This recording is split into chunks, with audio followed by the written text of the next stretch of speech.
The night was quiet, except for the creak of the saloon's swinging doors and the low murmur of voices inside.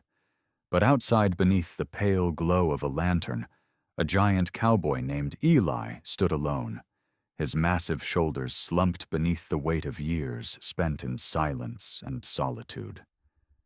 He was a towering figure, his hat shadowing a weathered face lined with sorrow, his calloused hands resting on the worn handle of his lasso as though it were the only companion he trusted.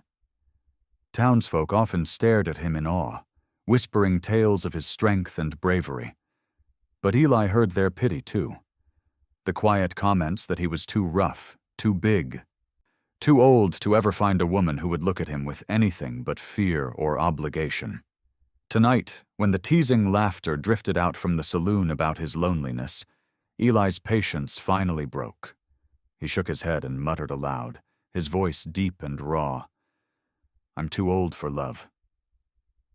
His words were meant for no one, a simple truth tossed into the cold night air, but from the shadows behind him came a soft, trembling whisper that froze him in place. "I've waited my whole life for you." Eli spun around, his storm-gray eyes wide, and there she was, Maribel, the quiet seamstress who always lingered at the edge of town gatherings, the woman whose gaze he had never dared to meet for fear of what it might stir inside him. She stood small and fragile before him, her shawl slipping from her shoulders, her hands clasped tightly together as if she might vanish if she let go. The words she'd spoken seemed to hang between them like a living thing, fragile yet unbreakable. Eli's throat worked, but no sound came, his heart pounding harder than it had in any gunfight. "Maribel," he finally managed, his deep voice shaking. You don't know what you're saying." But her dark eyes shimmered with determination, even as tears threatened to spill. "I've watched you for years, Eli," she said, her voice barely above a whisper.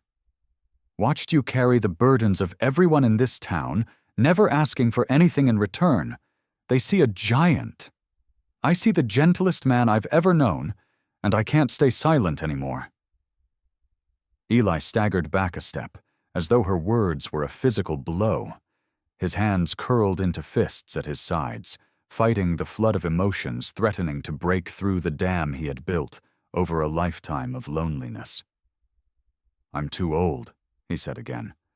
But this time the words sounded hollow, like the last defense of a crumbling fortress.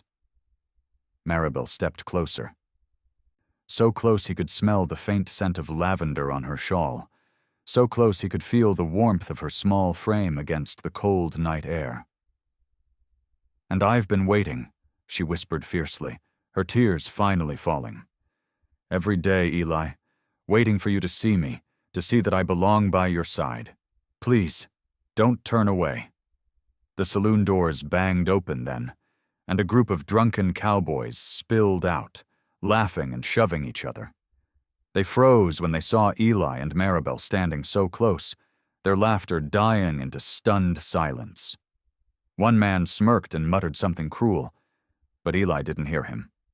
For the first time in his life, he reached out with trembling hands and cupped Maribel's face, his rough thumbs brushing away her tears. His voice was hoarse with wonder and fear as he said, "If you've been waiting, then maybe it's time I stop running." And there, beneath the lantern's glow and the shocked stares of the town, the giant cowboy bent his head and kissed the woman who had waited her whole life to be his. The morning sun crept over the horizon, casting a warm glow over the sleepy town as Eli rose from his narrow bed in the small cabin he had built with his own hands years ago. A cabin that had never known laughter, soft voices, or the warmth of another soul. The kiss from the night before still burned on his lips, filling him with a storm of emotions he didn't know how to control. He moved through the motions of his morning, feeding the horses, hauling water, chopping wood, but his mind was consumed with Maribel's trembling words. "I've waited my whole life for you. He couldn't understand why she would want him. His life had been one long stretch of loneliness and hard work, with no room for dreams or tenderness. He had been the town's silent protector, the one they called when a storm threatened the herds, or when a drunken fight turned dangerous. But when the danger passed, no one stayed by his side. As he brushed down his massive chestnut stallion, memories surged unbidden. Memories of being the awkward, oversized boy who never fit in, who broke things with clumsy hands and was mocked for his size. His mother had died young, and his father had been distant, leaving Eli to grow into a man who felt more like a machine built for labor than someone worthy of love. The townsfolk respected him now, but that respect came wrapped in fear and distance. They told stories about his strength, how he had lifted a wagon off a trapped child, how he had faced down a pack of wolves alone. But no one asked about his heart. No one asked if he was lonely. And so he had built walls, high and unyielding, telling himself he didn't need anyone. That was why his words last night had spilled out so easily. I'm too old for love. It was the truth he had lived by for years. But Maribel had shattered that truth with her whispered confession. Eli remembered how she had always been there in the background, quiet, kind, unnoticed by most. She had sewn his shirts when no other woman wanted to take the job, her stitches neat and careful, her smile small but genuine whenever he thanked her. He had seen the way her gaze lingered on him sometimes, but he had convinced himself it was pity, not affection. Now he knew better, and it terrified him. As he saddled his horse, he thought of the way the cowboys at the saloon had stared, the cruel smirk on one man's face. The town would talk. They would whisper that Maribel was foolish to love a man like him. They would mock them both. Eli clenched his fists, the muscles in his arms tightening. He didn't care what they said about him, but Maribel. He couldn't bear to see her hurt. Later that morning, he rode into town, his massive figure drawing stares as usual. Maribel was outside her small shop, sweeping the wooden steps. She looked up when she heard the sound of his horse, her face lighting with a smile that made his chest ache. He dismounted slowly, suddenly aware of how huge and rough he must look beside her delicate frame. "Maribel," he said, his deep voice rumbling like distant thunder. She set down the broom, her hands twisting nervously in her apron. "Eli, I didn't know if you'd come." He hesitated, then stepped closer, lowering his voice. "I don't understand why you want me," he admitted, "but if you truly mean what you said, I need you to know I'm scared. Scared I'll hurt you, scared I'll fail you." Maribel reached up, her small hand resting against his broad chest. "You could never hurt me," she whispered. "The only thing that would hurt is if you walked away." Eli closed his eyes, breathing her in, and for the first time in his life, he allowed himself to imagine a future where he wasn't alone. Maribel watched Eli's eyes close, his massive chest rising and falling beneath her trembling hand. And for a moment, the whole world seemed to still around them, the sounds of the waking town fading into nothing but the thundering of her heart. She had dreamed of this moment for so many years, dreamed of him finally seeing her, finally realizing that she wasn't just the quiet seamstress who mended everyone's clothes, but a woman who had loved him in silence through every season, every storm. When she was a little girl, she had been invisible to most people in the town, her family poor and overlooked. Her mother had died when Maribel was barely 12, leaving her to care for her younger siblings while her father drowned his grief in whiskey. It was Eli who had carried water to their house during a drought. Eli who had repaired their broken fence without asking for thanks. Eli who had once carried her brother out of a flooded river when no one else was brave enough to go in. From that day on, Maribel had seen him not as a giant to be feared, but as a hero, a man whose quiet strength made her feel safe in a world that had never been kind. As she grew older, she worked tirelessly to support her siblings, stitching clothes late into the night by lamplight, her hands raw and calloused, her back aching. Even as the others found lives of their own and left, Maribel stayed, her heart tied to the only constant she had ever known. Eli. She would catch glimpses of him in town, towering and silent, his expression unreadable beneath the brim of his hat, and her heart would ache with longing. She would sew his shirts and deliver them to his cabin, always leaving them folded neatly by the door when he wasn't home, too shy to face him. Over the years, she heard the whispers, too, the cruel laughter of women who said she would never marry. The men who joked that she was wasting her youth on dreams. They didn't know how many nights she had wept into her pillow, whispering prayers that one day Eli would notice her. Last night, when she had heard him say, "I'm too old for love," something inside her had broken. She had realized that if she didn't speak then, she might never have the courage again, and she could not bear another day of silence. Now, as he stood before her, his storm-gray eyes filled with confusion and fear, she saw the lonely boy beneath the giant cowboy's frame, the man who had spent his whole life giving but never receiving. "Eli," she said softly, her voice trembling but steady, "I have loved you for as long as I can remember. When others saw a man too big, too rough, I saw the one who saved my family. I saw the man who carries this whole town on his shoulders and asks for nothing in return. You say you're too old for love, but to me, you are exactly what I have always waited for." Her words seemed to slice through the walls he had built around his heart, and Eli's breath shuddered out of him, his huge hands flexing helplessly at his sides. Before he could speak, a group of townsfolk passed by, their voices dripping with mockery as one man snickered, "Look at the little mouse and her giant! Bet she'll regret that mistake." Maribel's face flushed crimson as the others laughed, but Eli turned on them with a glare so fierce they stumbled back in fear.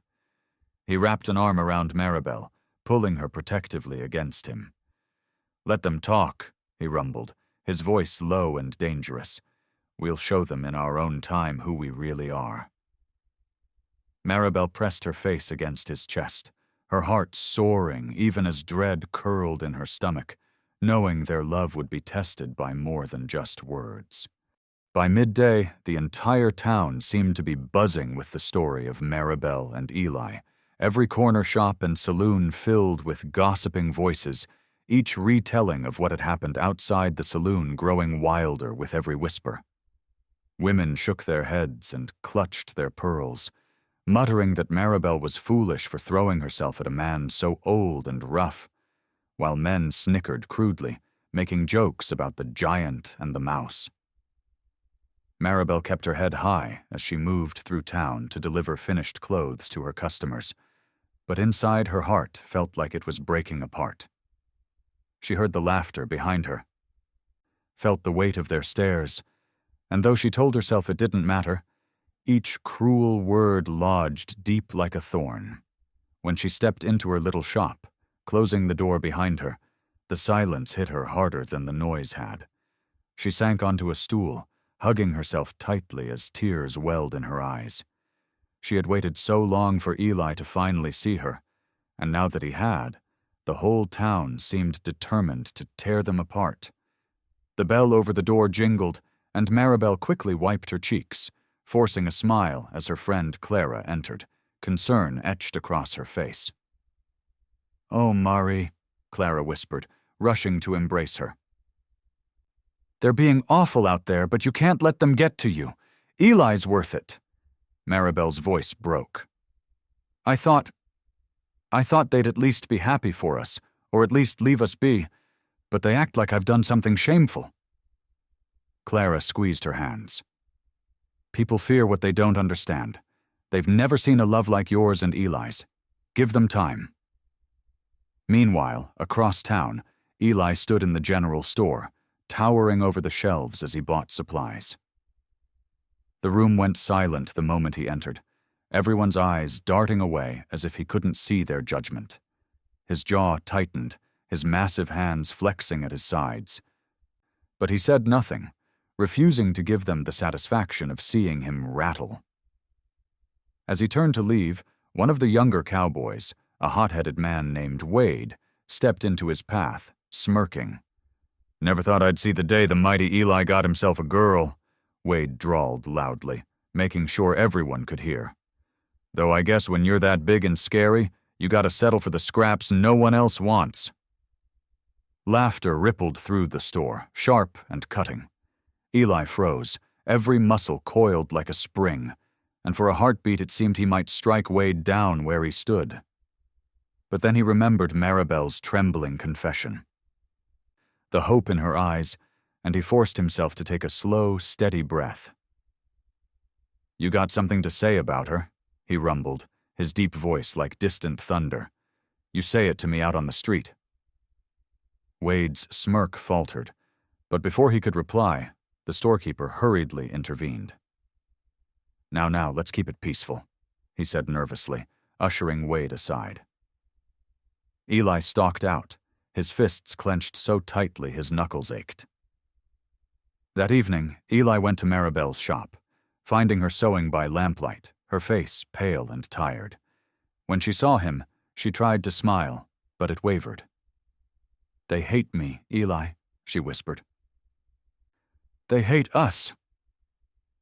Eli knelt before her, his massive frame filling the tiny room, and took her hands gently in his. "Let them hate," he said firmly. "They've hated me my whole life, and I survived. We'll survive this too. But Maribel, you have to trust me. No matter what they say, I won't let them break you." Maribel clung to him, drawing strength from his steady heartbeat.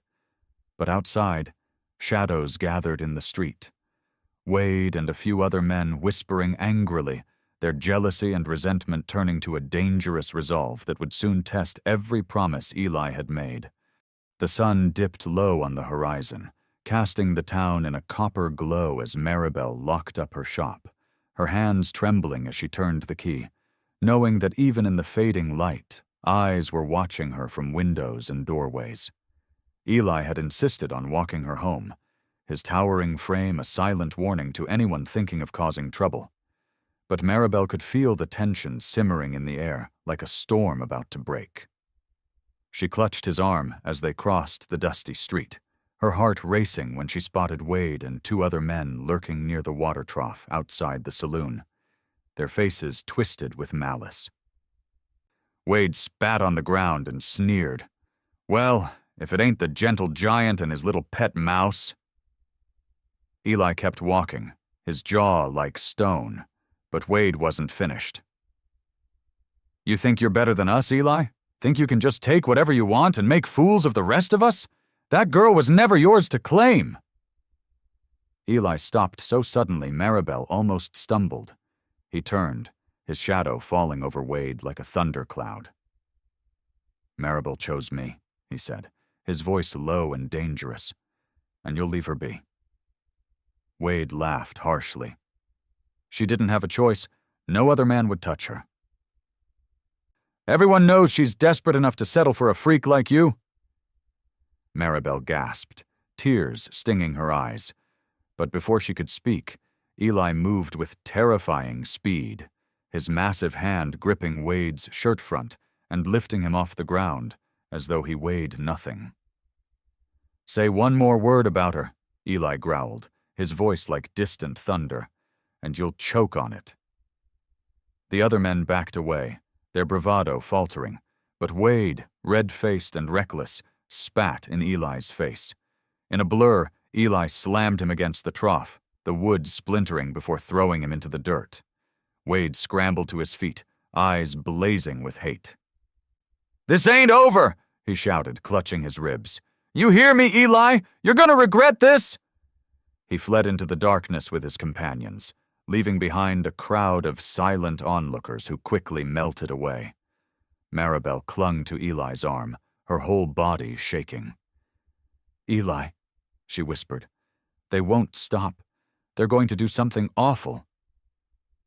Eli cupped her face gently, his calloused thumb brushing away her tears. "Let them come," he said fiercely. "I've spent my whole life being their monster. If it's a fight they want, I'll give them one. But you, Maribel, you are mine to protect, and I swear on my life, no harm will come to you."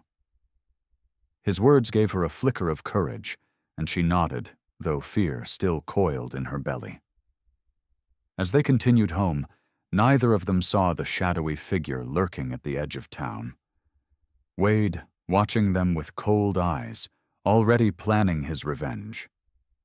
That night, as Maribel sat by the window of her small home, sewing by lamplight while Eli paced outside like a restless sentinel, a distant rumble of thunder rolled across the plains. It was not a storm of nature, but a storm of men, jealousy, and hatred. And when it finally broke, Maribel knew their love would either be proven unbreakable or be torn apart forever. The night was heavy with silence, broken only by the steady creak of Eli's boots as he paced outside Maribel's small house, his tall frame outlined against the pale glow of the moon. Inside, Maribel sat in a rocking chair with her sewing abandoned in her lap, her heart pounding with unease. Hannah, the baby she had been looking after for a neighbor, slept fitfully in a small cradle beside her, sensing the tension in the air. Maribel couldn't shake the feeling that Wade's threat earlier had been more than empty words, and as she glanced toward the window, she caught a flicker of movement in the darkness beyond the porch. Before she could call out, a sudden crash split the quiet, and flames roared to life as a lantern shattered against the side of the house, fire leaping hungrily up the wooden wall. Maribel screamed, clutching Hannah as smoke filled the room, her lungs burning as she stumbled toward the door. Outside, Eli whirled at the sound, his heart seizing in terror as he saw the fire. Wade and his men emerged from the shadows, torches in hand, their faces twisted with rage and triumph. "Come out, giant!" Wade bellowed, his voice wild. "Come out and face us, or we'll burn her alive!" Eli's roar shook the night as he charged forward, his fists like hammers as he plowed into the men. One went down with a broken jaw, another dropped his torch and fled, but Wade held his ground, swinging a length of chain with murderous fury. Sparks flew as the chain lashed across Eli's shoulder, tearing flesh, but he didn't falter. With a savage growl, Eli grabbed Wade by the throat and hurled him into the dirt, his massive hands pinning him down. "You brought this on yourself," Eli snarled, his storm-gray eyes blazing. Wade spat blood and hatred, gasping. "She'll never love you. You're nothing but a freak." Eli's grip tightened, rage threatening to consume him. But then he heard Maribel's panicked voice behind him. "Eli, please!" She stumbled from the burning house, coughing, Hannah wailing in her arms. The sight snapped Eli back to himself. He released Wade with a shove and rushed to Maribel, sweeping her and the baby into his arms as the fire crackled higher. With incredible strength, he kicked through the back door and carried them into the safety of the open field. Behind him, Wade scrambled to his feet, his face twisted with hate. "This ain't over," he screamed before disappearing into the night. Eli set Maribel down gently, his chest heaving, his eyes scanning her face for injuries. "Are you hurt?" he demanded, his voice breaking. She shook her head, tears streaking her soot-stained cheeks. "We're safe, thanks to you," she whispered, clutching his hand. Hannah quieted against her shoulder, soothed by Maribel's trembling lullaby. Eli turned to look at the smoldering ruins of her home, his jaw set in grim determination. "This ends tonight," he growled. "Wade won't stop until one of us is gone." Maribel clung to his arm, fear surging through her. "Don't leave me, Eli, I can't lose you." He cupped her face tenderly, his thumb brushing away a tear. "You won't. But I have to end this before he hurts you again." As dawn began to break, Eli stood tall, a solitary figure against the rising sun, ready to face whatever came next. Maribel watched him go, her heart aching with love and terror, knowing that the man she had waited for her whole life was about to fight for both of their futures. The first light of dawn spilled over the plains, casting long shadows as Eli rode hard toward the abandoned stockyard on the outskirts of town, his massive frame bent low over his stallion's neck, his jaw tight with grim resolve. He knew Wade would be there. The coward always hid where lawmen rarely went, gathering men like himself who thrived on chaos. Eli's mind burned with images of Maribel's terrified face in the firelight, of Hannah's cries, of the house reduced to blackened rubble. This had gone beyond petty jealousy.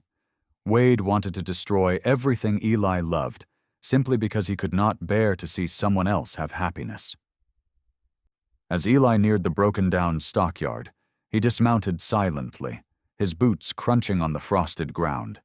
He moved like a force of nature, shoulders rolling with power, fists clenching at his sides. Inside, Wade's voice rang out, mocking and cruel. "The giant's gonna come crawling, boys, and when he does, we'll show him who really runs this town." Laughter followed, sharp and mean. Eli stepped into the open, his storm-gray eyes locked on Wade. The laughter died instantly. Wade spun, shock flashing across his face before twisting into a sneer. "Well, well," he drawled, though his voice shook. "Look who came to dance." Eli didn't speak. He simply walked forward, each step deliberate, his presence so commanding that two of Wade's men dropped their weapons and fled. The others backed away, leaving Wade alone, but he held his ground, pulling a revolver from his belt. "Stay back!"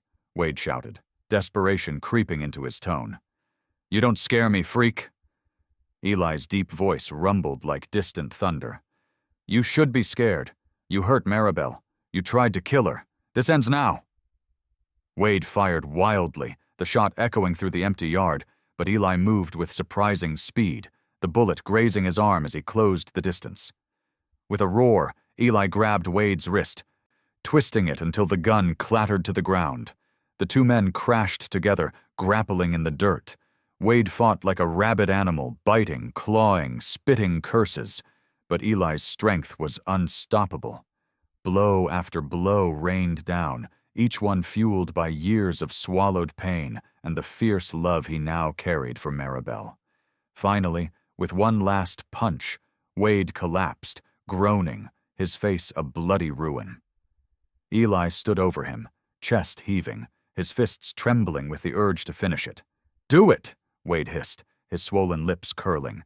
"Kill me, and they'll all see you for the monster you are." Eli's breath came ragged. But Maribel's voice echoed in his mind, her whispered words from that night.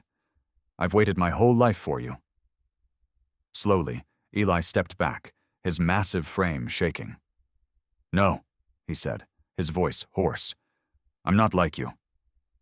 He hauled Wade to his feet and dragged him into town, his grip like iron.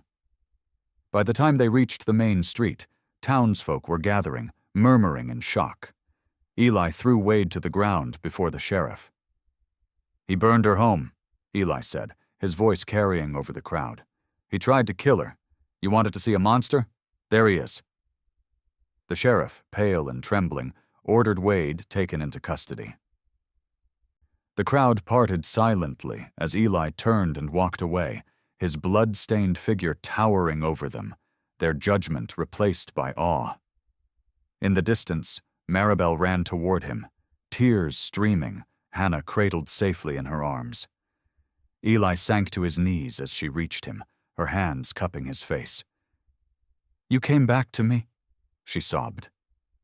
Eli's rough voice broke as he whispered, "I'll always come back to you."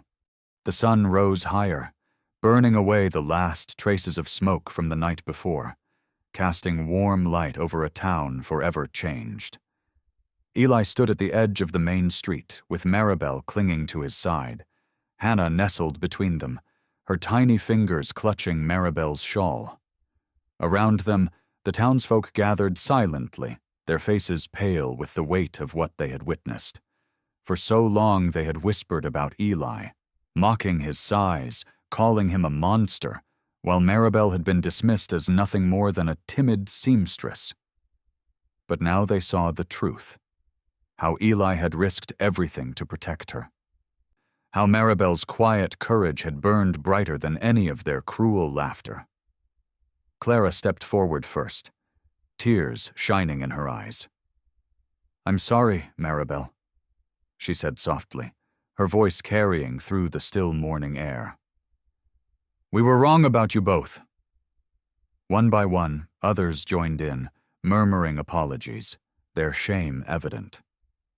Eli's storm-gray eyes scanned the crowd, his face unreadable, but Maribel felt the tension in his massive frame. He had spent his whole life being feared and misunderstood, and while their words could not erase the years of loneliness, they were a start. The sheriff cleared his throat, looking more humbled than anyone had ever seen him. "Wade will be tried and sent away for good," he said firmly. "And let it be known, Eli is no monster. He's the reason any of us are standing here today." The crowd murmured agreement, and for the first time, Eli saw respect in their eyes, not fear. Maribel turned to him, her heart swelling with pride. "They finally see you," she whispered. Eli's gaze softened as he looked down at her. "All I ever needed," he rumbled quietly, "was for you to see me." Together they walked to the ruins of Maribel's house, now little more than charred timbers and smoldering ashes. Eli's jaw tightened, his massive hands curling into fists, but Maribel touched his arm gently. "It's just wood and nails," she said, her voice trembling but steady. "Home isn't here, it's with you." Eli knelt beside her, his rough hands cupping her delicate face. "Then we'll build a new home," he vowed, "stronger than this one, and no one will ever take it from us."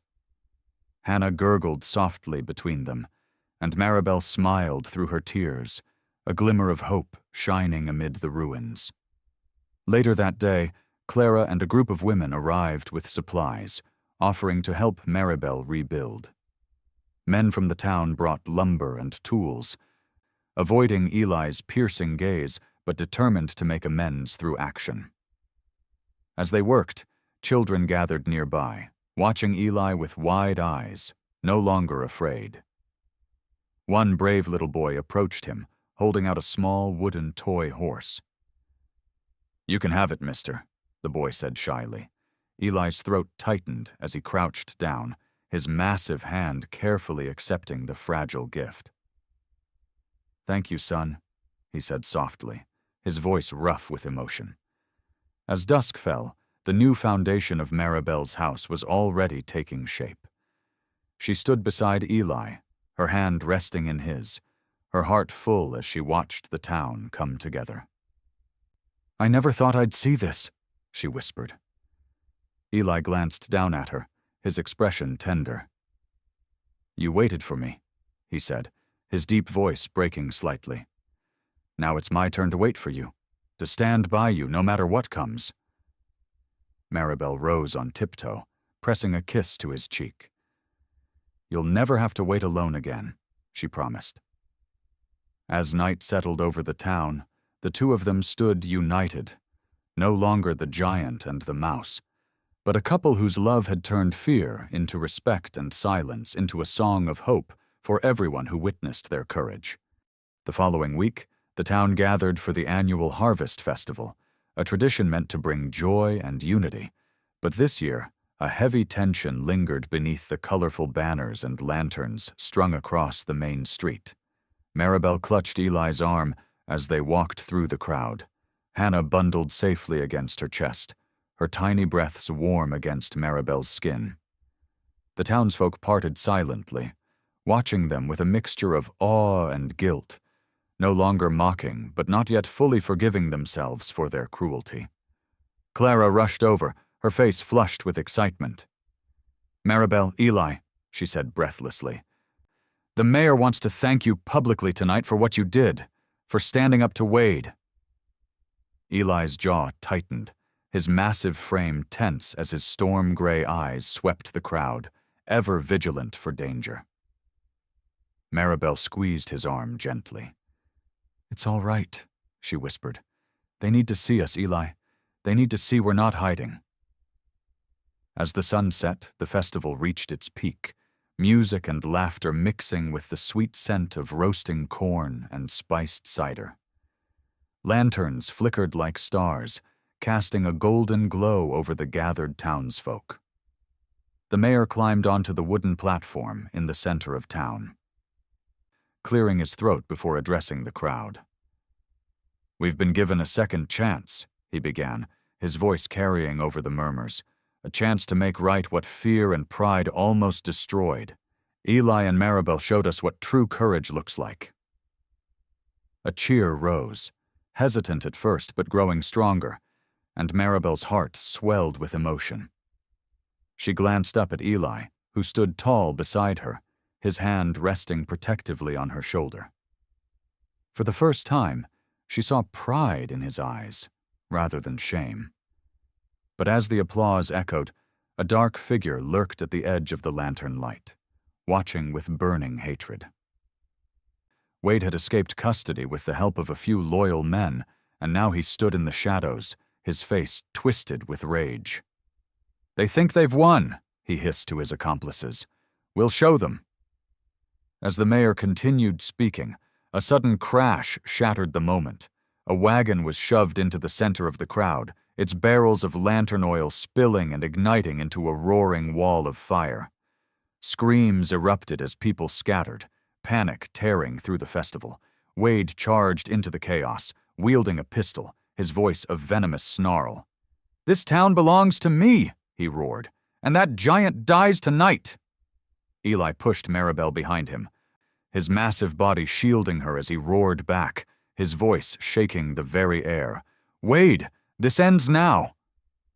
They collided in the center of the street, fists flying, their battle illuminated by the flames. The crowd watched in stunned silence as the two men fought like titans, Wade's vicious strikes fueled by hatred, while Eli's every blow was driven by love and protection.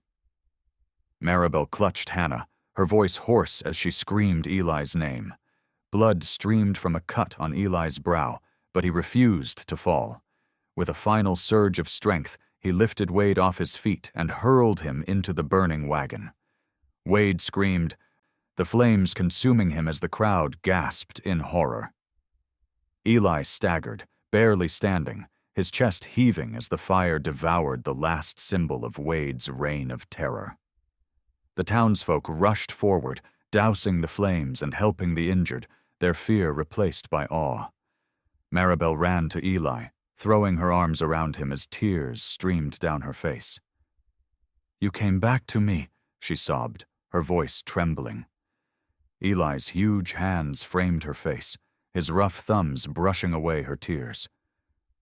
"I'll always come back," he whispered, his voice breaking.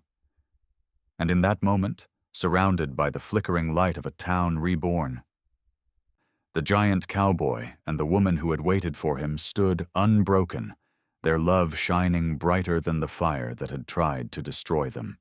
Dawn crept over the horizon, painting the sky with streaks of rose and gold as the town slowly came to life after the chaos of the festival. The streets were littered with the remnants of celebration and battle, charred wood, torn banners, and the lingering scent of smoke. But amid the wreckage there was hope. Eli stood at the center of it all, his massive frame silhouetted against the rising sun, one arm wrapped protectively around Maribel, while the other gently cradled Hannah's tiny form. The people who had once feared him now gathered around with reverence, their faces filled with gratitude and respect.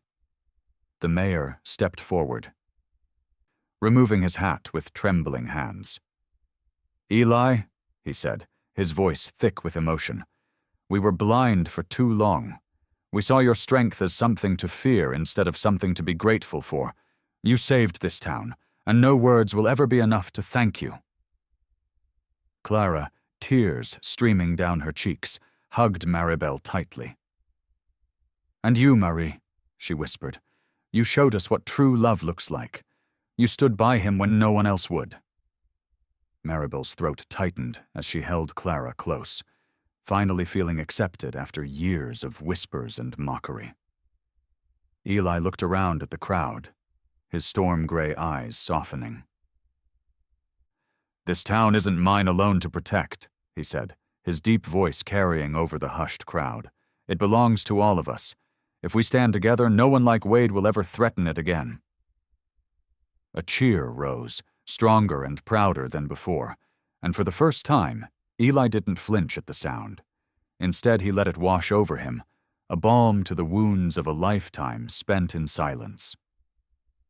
In the days that followed, the townsfolk came together to rebuild Maribel's home, this time not out of guilt, but out of genuine care. Men hammered and sawed, while women stitched curtains and quilts, children laughing as they ran between the workers. Eli worked tirelessly beside them, his immense strength turning the hardest tasks into simple feats, his presence no longer feared but celebrated. Maribel watched him from the porch, her heart swelling as she saw the gentle way he guided the children, his massive hands never too rough, his deep laugh rumbling like distant thunder whenever a little one clambered up his shoulders. Hannah gurgled happily in Maribel's arms, sensing the warmth and safety that now surrounded them.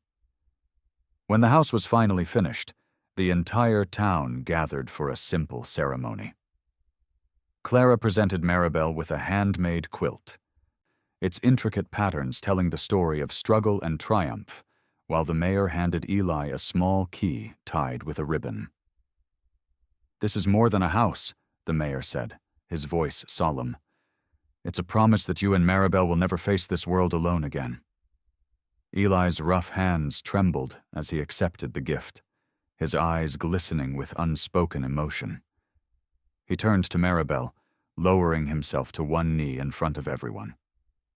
Gasps rippled through the crowd as he took her delicate hand in his massive one. "Maribel," he said, his deep voice breaking, "you waited your whole life for me, and I spent mine believing I was too old, too broken for love. But you were my hope all along. Will you let me spend the rest of my days proving I'm worthy of you?" Maribel's tears spilled freely as she whispered, "Yes, Eli. 1,000 times yes." Cheers erupted as Eli rose, sweeping her into his arms and kissing her beneath the golden light of morning. For the first time, they stood not as outcasts, but as symbols of what love and courage could build. As the crowd celebrated around them, Eli whispered against Maribel's hair, "You'll never wait alone again." And as they crossed the threshold of their new home, Maribel knew their story wasn't ending. It was only just beginning. A tale of love